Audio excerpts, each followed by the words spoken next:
Hello, everyone, and welcome to 100 Yards of Football Sports Talk Radio. I'm your producer this evening, Logan Landers. And joining me to do this game preview between the Miami Hurricanes and the Alabama Crimson Tide is Mr. Football, Vincent Turner. How you doing, sir? How you doing this evening? Well, this morning. It's 11 o'clock a.m. here in the metro Atlanta area. We Yes, sir. broadcasting live from Douglasville, so it's 11 a.m. Yes, sir. Doing good. Can't complain. Talking some college football. And this is a big one coming next Saturday. It's going to be good. Miami, Alabama. A battle 28 years in the making. Last time these two teams played was 1993. So I know these fan bases are ready to duel it out once again. But before we get started, be sure if you like this video, please like, comment, share, and subscribe. We broadcast live every single week on Facebook, YouTube, and on Twitch. So if you please share it to your groups, like it, comment it. If you like who you think is going to win the game, what player is going to have a big impact, and we will definitely interact with you over there. Also, please go check out our podcast. We upload daily episodes with legends interviews, game previews, team previews, you name it, it is over there. Well, I'm going to turn the keys over now to Mr. Football, Vince Turner. He's going to tell you all about what you need to know about this duel between the Hurricanes and the Crimson Tide. So, Mr. Turner, please take it away. Well, like I said, I'd like to say thank you, Mr. Landers, for giving me that great introduction. It's college football time upon us. It's a very exciting time in the South. Football was born here. I don't care what anybody says, up north, up south, up east. It starts here in the states of Tennessee, Arkansas, Alabama, and Mississippi, and, of course, Georgia. But what I want to see about this game is all about the Crimson Tide. They replace so many people. Every year you're looking around and you're looking at their program, and I'm asking myself, Nick Saban, how do you do it? They lose assistant coaches. They become head coaches. They replace NFL draft picks.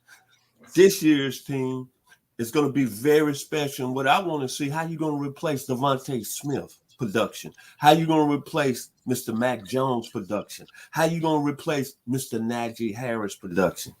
But this is a Crimson Tide team that everybody from publications to hearsay can win it all. So I'm going to start with Mac Jones at the quarterback position. The young man that's going to replace him is a guy out of California. His name is Bryce Young. 2 years ago, he was the player of the year in California. All I know is, to me personally, when you look at him stepping in as a quarterback for the University of Alabama, he puts him in the mind of Condrich Holloway when he stepped on the scene in Tennessee in 1973. Then Walter Lewis that played for Alabama back in the early 80s. With this man, Bryce Young, I don't think Alabama's going to have to worry about anything at the quarterback position because in high school, he had over 13,000 yards, 250 yards passing, 132 touchdowns. And to me, when it's all said and done, Alabama might still have the most explosive offense in the country. Then everybody talking about how you're going to replace Najee Harris. Well, the bottom line, horsepower is coming on. It's coming. Horsepower. Brian Robinson, it's his time. Trey Sanders, a 5-star. Jace McCullough, a 5-star. Rodale Williams, a 5-star. Camden Wheaton, a 5-star. I guarantee you somebody's going to emerge from that group, and Alabama's going to be very, very stout at the running back position. Then you're looking at the wide receiver position. Of course, they lost Devontae Smith, Jalen Waddle, Jerry Jeudy over the last 2 years, Henry Ruggs III. But John Mechie, even though he comes from the state of Canada, I think he's going to fill that role, and I think he's going to have one of the big offensive productions from the wide receiver position this year in college football. Then when you look at the offensive line, they probably got the best lineman in the country in Evan Neal, 6'7", 340 pounds. So the Tide line is going to be strong.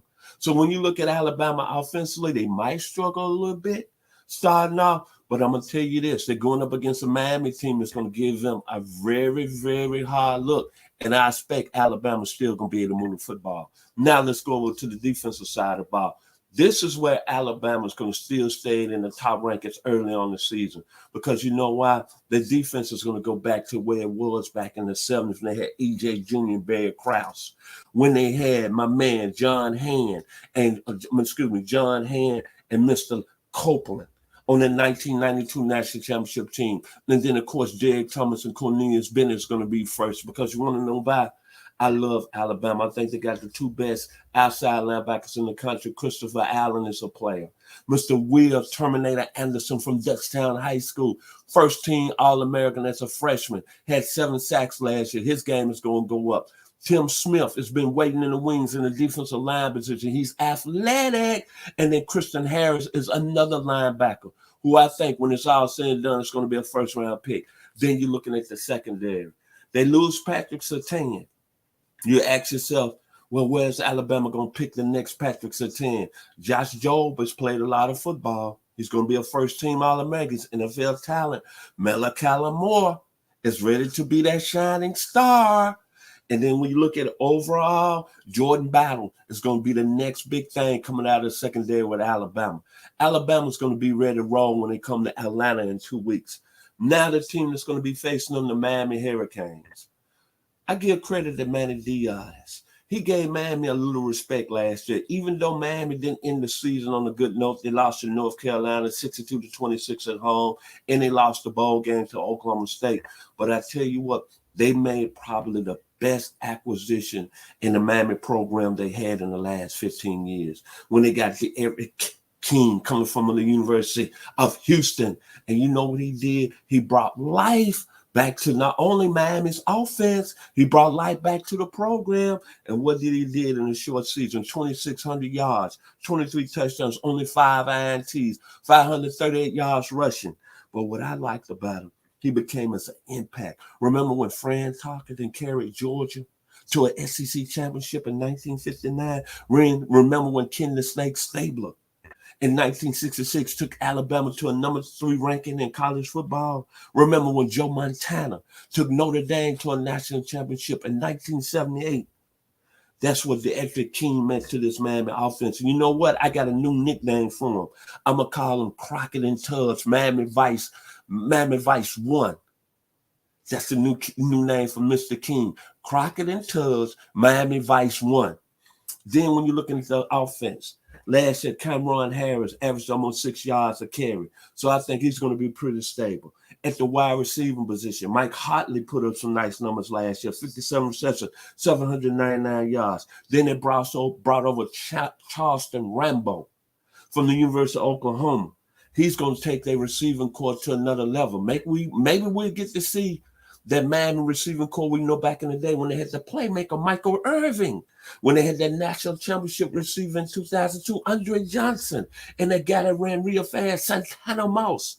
Maybe Miami is going to go back to that style of offense. And the key to their offense, before I move on to the offensive line, the extra King had a serious knee injury at the end of the year. He tore an ACL. From all indications, news coming out of Miami, he's ready to play.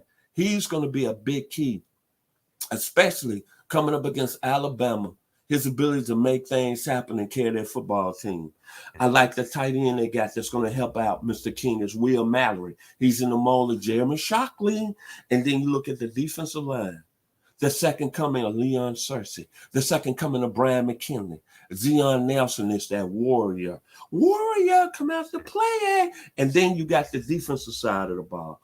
This is where if Miami is going to take a next step and moving in to being the Miami of old and living in the top 10, the defense has got to be really, really good.